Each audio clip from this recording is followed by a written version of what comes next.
Here I have Nissan Ariya Nismo, and let me show you how to change units on the following car. So at the very beginning, let's start by opening the settings.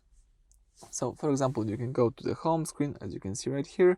Let's use this settings icon, the gear icon located in the upper part of the screen. In my case, it's above the maps. If you tap here these settings, you've got access to all list of settings, and one of them is system settings. So let's just tap it. Here you can find and select units. Let's choose the units section. If you tap units, you can access here the distance and temperature.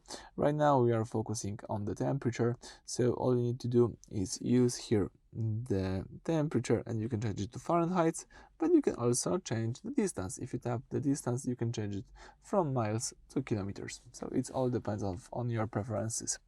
So that's it for this video. Thank you for watching. Please subscribe to our channel and leave thumbs up.